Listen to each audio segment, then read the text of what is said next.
I'm back. Did you miss me, man? I've missed you. Did you miss me? Alright, welcome back everyone. I hope you missed me. And yeah, guess what? We've got another review. That's right. So today we are reviewing the Xiaomi Redmi Note 9. Yeah, so let's get to it. The Redmi Note 9T is the newly released family member of the Redmi Note 9s, and its specs and build are relatable to the Poco M3. The aesthetics of this phone are very alike to its older brothers. It has got a very similar colour scheme, and also it's also got a square camera module, or rectangular camera module. The back of the phone is made of a kind of shiny glossy plastic, which first I didn't really like, but kind of grew on me now. Yeah, it kind of reflects the light in a star-shaped pattern. But yeah, and a bonus of this, it does give you some extra grip. It would have been nice to have glass, but it is fingerprint resistant compared to the glass on other phones. So that's a kind of plus, I guess. On the front of the phone, you get a 6.5 IPS LED display, which also has the dot drop notch at the top for the camera. Now I think this display is actually really good. The 9T offers full 180p resolution, where other phones at this price only offer 720p. The bezels are small, the colour accuracy is pretty good. The brightness of this display is a max of 430 nits brightness. It's alright, but under the sun you might have some trouble viewing the display. When it comes to audio, this phone has a stereo speaker system.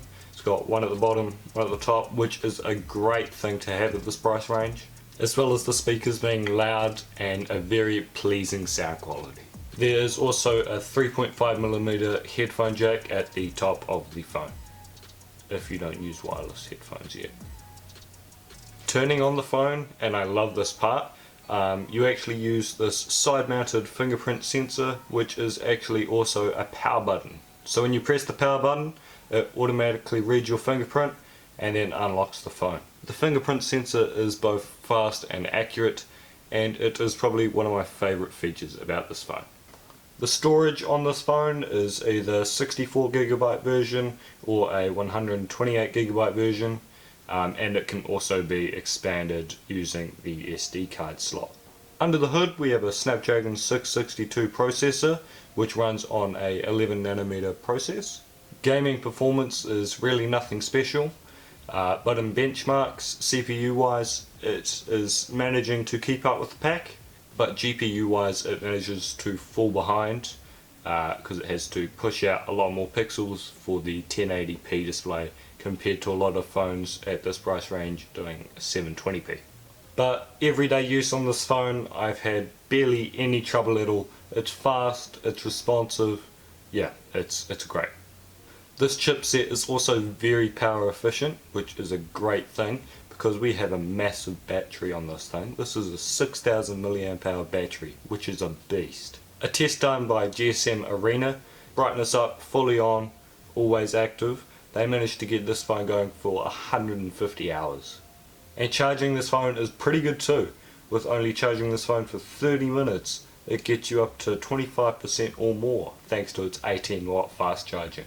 The device's interface is MIUI 12 based on Android 10. One change from the older versions of MIUI, it actually offers the app drawer if you want it, and the notification shade can also be split in two.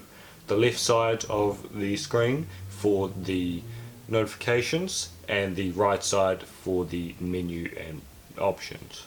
And thanks to the IR blaster on the top of your phone, you can actually control certain appliances around your home from your phone. Alright, camera time everyone, let's go. It has a 48 megapixel main camera, it's got a 2 megapixel macro, an 8 megapixel camera and a depth sensor. The main camera's photos are pretty good. It has nice contrast. The pictures from the main camera come out pretty good with a nice sharpness, contrast and detail in every image. The portrait photos of the camera are taken using the main 48 megapixel camera and the depth sensor, and they come out pretty good. The edging is actually very good. It's probably one of the best I've seen for a phone at this price range. The ultra wide is good. It has very similar colours to the main camera, but it gives it a nice wider feeling, which is a very nice thing to have. The 2 megapixel macro camera does need some work though. The macro camera is designed to get up close and get detail on very small and short distant things. It does take time to get a very good shot with the macro camera.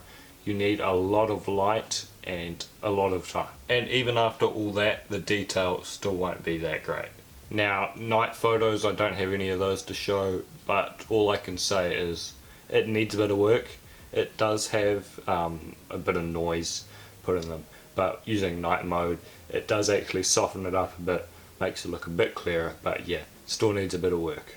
The selfies are taken using the front 8 megapixel camera, and yeah, they come out pretty good. You'll have a look at a few of these in a second, but yeah, not much to complain about in these ones. They actually do look pretty good, so yeah, pretty good. The only issue I would have to say is that the person's face can actually come a little underexposed when it is behind a bright background, but yeah, otherwise they do pretty good photos. Now there is a thing that I should mention, because not everyone has the same preferences in terms of quality and stuff, is that the white balance does seem to be a bit off. It does seem to kind of raise the brightness, but in my opinion it actually looks really nice. I actually really love it. It does make the colours pop, but yeah, some people might have other ideas about it, but yeah, you know, your choice. Now recording, it does a 1080p at 30 frames per second max, which is pretty good. It has no image stabilization, but yeah, it shoots some pretty good video for the average person, so yeah, I'm pretty happy with it. Do I recommend this phone? Absolutely. This phone is great. It has everything you need for the average consumer. If you're tired of these big brands pulling out new phones that cost really huge amounts of money, Xiaomi is a great thing to try. Give it a try. But yeah, that's all I really have to say. It's an amazing phone, so yeah. Alright guys, that's going to wrap it up for today's video. Yeah, so thank you so much for watching. Yeah, go watch some more of my other videos if you haven't already. In fact, actually, go watch, it should be around here somewhere, go watch the Mi 8 Lite video that I did.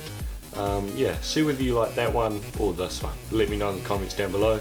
But yeah, have fun everyone, stay safe, and I will see you guys later. Ka kite.